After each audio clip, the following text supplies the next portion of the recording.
가슴이 떨려와 자꾸 미안 네 앞에만 서면 난 너만 보면 이게 아닌데 내 맘은 그게 이런 게 아닌데 예쁘게 말하고 싶어। Good afternoon বন্ধুরা, welcome back to my channel. আমি সঞ্চিতা তোমাদের কাছে নিয়ে চলে এসেছি আমার ছোট্ট চ্যানেল সঞ্চিতা সঞ্চয়। আশা করছি তোমরা যে যেখান থেকে আমার এই ভিডিওটি দেখছো সবাই ভালো আছো, সুস্থ আছো আর সাবধানেও আছো। আর আমরাও বেশ ভালো আছি। আর আমি দেখো দুপুরবেলা খাওয়া দাওয়া করে একটু রেস্ট নিচ্ছিলাম, কিন্তু এখন 4:30 বাজে। আবার আমি উঠে পড়েছি, কারণ সকালবেলা সব রান্না টান্না করে গ্যাস ট্যাস মুছে দিয়ে তারপরে কিন্তু আমি চলে গিয়েছিলাম ঘরে। তাই একটু খাওয়ার পর রেস্ট নিচ্ছিলাম। এবার উঠে পড়ে কিন্তু আমি দেখো রান্নাঘরে চলে এসেছি। আর অনেক বাসন পড়েছিল, সেই বাসনগুলোকে কিন্তু জল আসতেই মেজে নিলাম।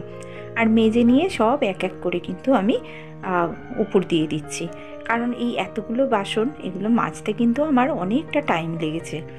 তা যাই হোক, এখন আবার 5টা বাজে, আমি কিন্তু চলে এসেছি রান্নাঘরে বাসন টাসন নিয়ে।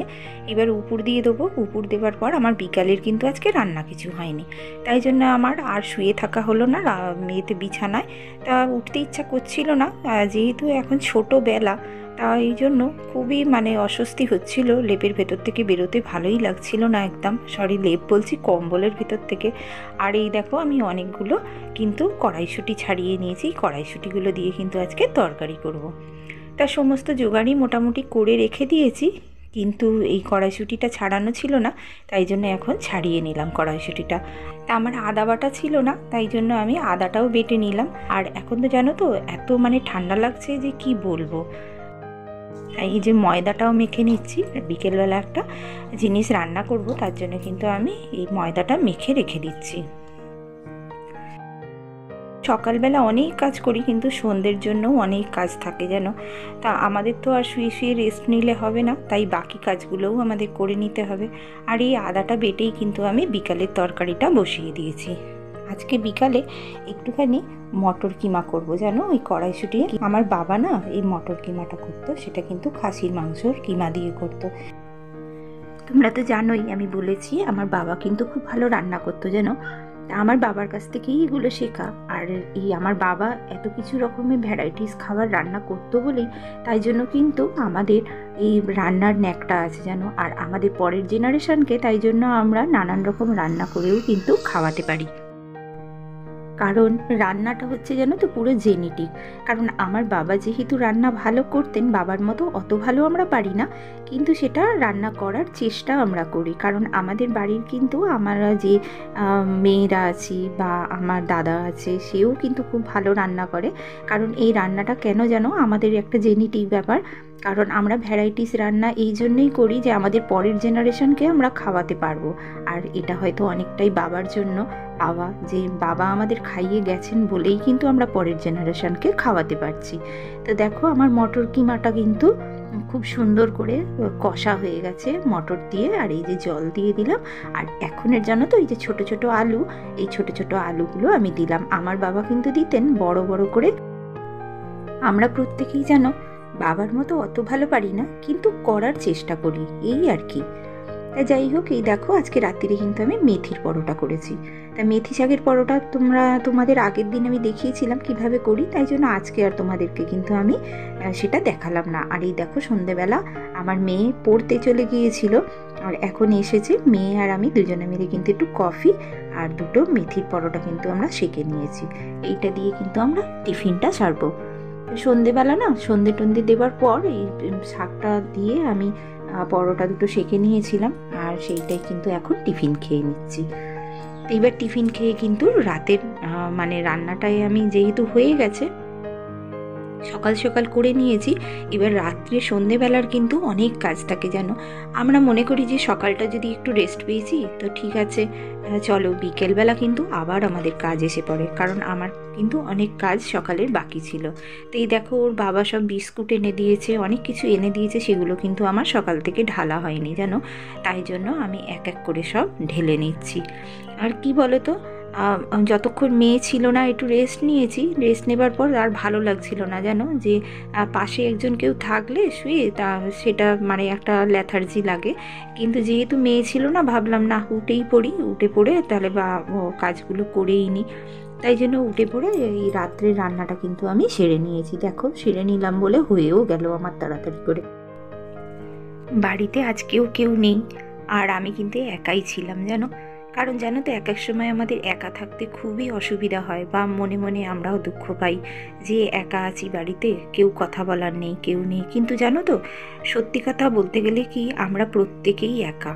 আর এই একাকিত্বটা আমাদের এক এক সময় গ্রাস করলেও তুমি ভালো করে চিন্তা করে দেখবে যে আমরা কিন্তু প্রত্যেকেই একা। কারণ আমরা যাদেরকে ছেড়ে আছি, তারা যে পরিস্থিতিতে আছে বা তারা যেভাবে আছে, তারাও কিন্তু সেখানে ওই একাই আছে আমাদেরকে ছেড়ে। আবার আমরা আছি অন্য জায়গায় তাদেরকে ছেড়ে।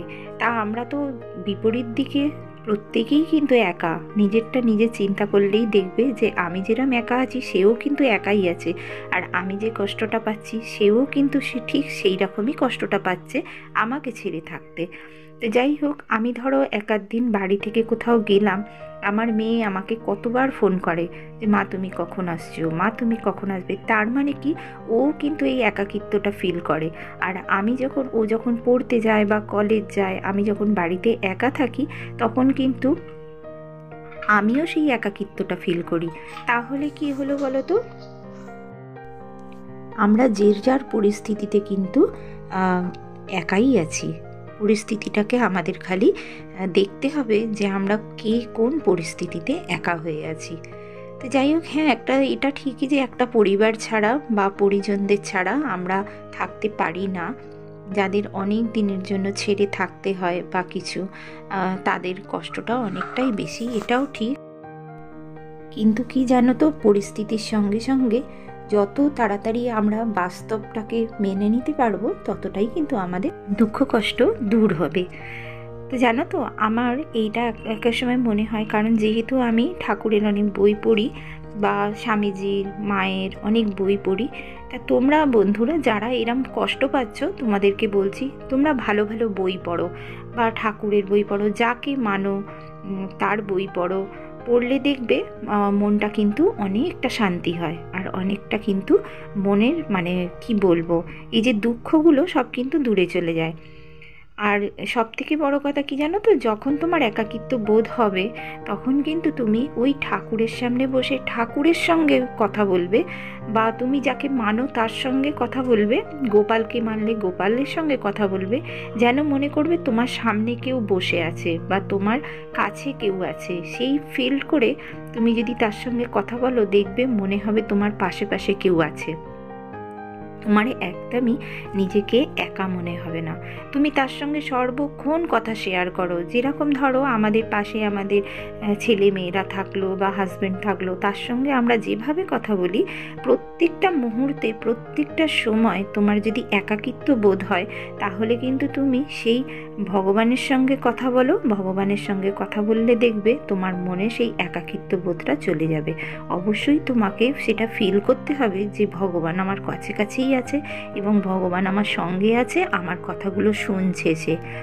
কি জানো তো, এই যে আমরা ছেলে মেয়ে সংসার এটা নিয়ে আমরা মত্ত হয়ে থাকি সব সময়, এটা কিন্তু আমাদের একরকম মায়া।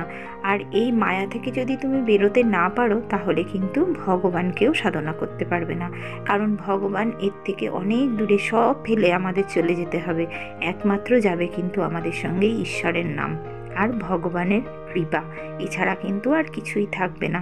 যত তাড়াতাড়ি আমরা এই সত্যটাকে মেনে নিতে পারবো, ততই কিন্তু আমাদের জীবনে শান্তি। তা মানুষ হয়ে জন্মেছি তো, মাঝে মাঝে কষ্ট হয়, নিজেদের লোকেদের কাছে থেকে দূরে চলে গেলে অনেক রকম কষ্ট হয়। কিন্তু হলে কি হবে, সেগুলো থেকে কিন্তু বেরিয়ে আসার পথও কিন্তু আমাদের আছে। কারণ কি জানো, আমরা যদি ভগবানকে ডাকি এক মনে, তাহলে দেখবে এই সমস্ত দুঃখ কষ্ট সব দূরে চলে যাবে। তো বন্ধুরা দেখো, আমি কিন্তু তোমাদের সঙ্গে কথা বলতে বলতে অনেক কাজ করে নিয়েছি, সমস্ত রান্নাঘরের কাজ করেছি। আর এই দেখো, এক গাদা পেপার জমা হয়েছিল।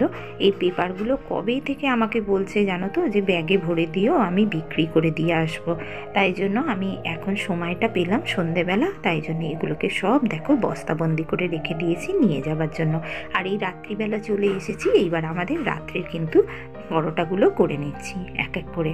আর আমার তো সকালবেলা দেখলে, আমি এই সকালবেলা বলছি, সন্ধেবেলা তো দেখলে আমি সমস্ত তরকারিটা তো করেই নিয়েছি। আর তরকারিটা যেহেতু ঠান্ডা হয়ে গেছে, খাবার আগে আর একবার গরম করে নেব। আর সকালবেলা দেখো, এই যে ধনেপাতা এনে দিয়েছিল, এগুলোকে কিন্তু আমি জল দিয়ে রেখে দিয়েছি। আর কি সুন্দর সতেজ হয়ে আছে দেখো। এখান থেকে কিছুটা ধনেপাতা কিন্তু আমি এখন দেবো তরকারিটাতে, যাতে তরকারিটা মানে খেতে সুন্দর লাগে। আর বেশিক্ষণ তো ফোটাবো না, একটু খালি গরম করে নেবো। তো বন্ধুরা, এতক্ষণ যারা আমার সঙ্গে একভাবে আছো, ভিডিওটা দেখছো, তাদের অসংখ্য ধন্যবাদ আমার সঙ্গে থাকার জন্য। আর তোমরা যারা নতুন আমার ভিডিওতে আজকে এসেছো, তাদের যদি আমার ভিডিওর কোনো অংশ একটুও ভালো লেগে থাকে, তাহলে অবশ্যই সাবস্ক্রাইব করে আমার পরিবারে থেকে যেতে পারো। ভালো লাগলে অবশ্যই একটা লাইক ও কমেন্ট করে দিও। সবাই ভালো থেকো, সুস্থ থেকো, সাবধানে থেকো। অনেক অনেক ভালোবাসা তোমাদের জন্য রইল। নিয়ে আসছি নতুন ভিডিও নিয়ে। ততক্ষণ টাটা।